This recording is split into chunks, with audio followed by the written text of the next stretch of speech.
I believe that the advocate role is very important from the point of view that it provides me with a marvellous opportunity of going around the country to listen to people.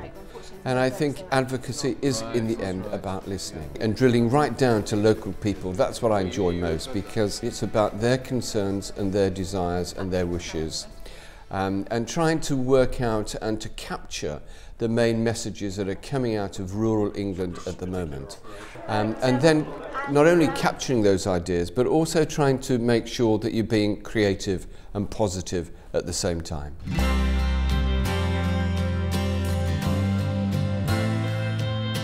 On the one hand, of course, it's important to meet the professional people.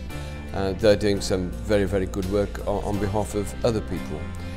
It's important, for example, that I meet, to coin the phrase, the great and the good. That's, obviously very important. But I think the key is actually finding the opportunity of drilling right down to local communities. So meetings in village halls, meeting with farmers, for example, around kitchen tables. Getting out there and getting into the pubs and just listening to people's conversations, because that's the heart of what I believe I'm about. Going out there and meeting ordinary people, listening to them and making sure that I capture some of those important messages that they're coming up. Some of the major issues that are facing us in rural areas around education, for example, the provision of village schools. How are we going to square the circle, if you like, of falling numbers on the one hand, because obviously if you get falling numbers you have lack of money going into schools and education, and yet also trying to find a way and a creative way forward of how to have educational provision. So that's one issue. Another issue is around transport. Rural transport, I think, has risen up the agenda so much in the last year or so in rural areas.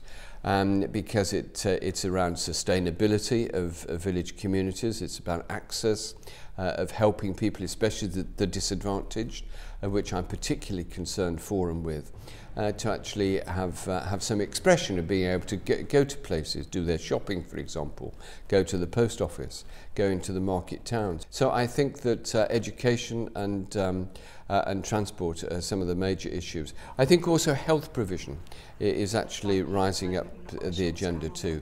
And when I was out in Norfolk, for example, recently, and meeting some young doctors who I think are really pushing out the boat in terms of medical provision in rural areas through new technology.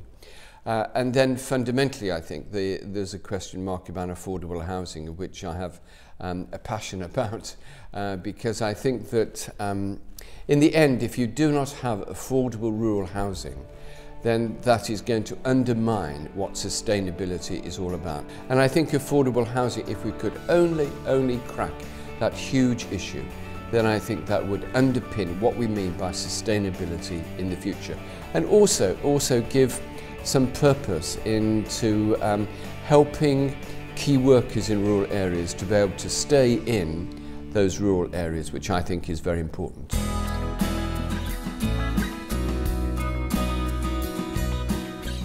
I hope there are thousands and thousands of people who are also rural advocates. And I think that's very important to make. Okay, I may be the focus, but there are lots of people there who are trying to make rural places much better than they are at the moment. So I think we do it together.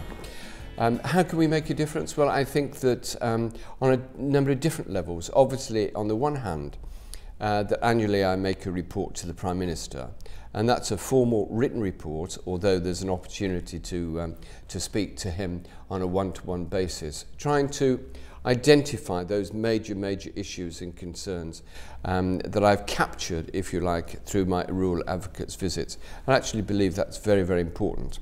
I would also want to say that the informal meetings with the Prime Minister, taking the opportunity wherever he may be to be alongside him from time to time and just, if you like, whispering in his ear some of the issues that are around. Those opportunities are very important too.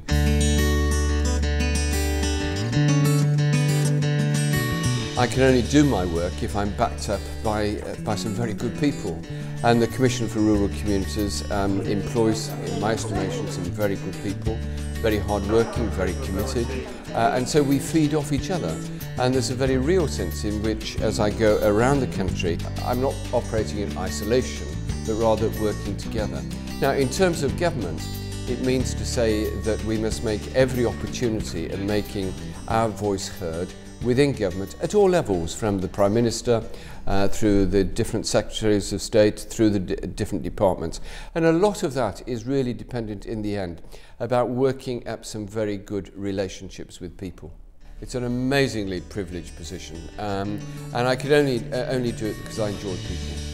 I think, you know, people are very, very important, and people make communities in the end, and that's what it's about. And the more relationship I have with people, the more energized I become, the more delighted I am.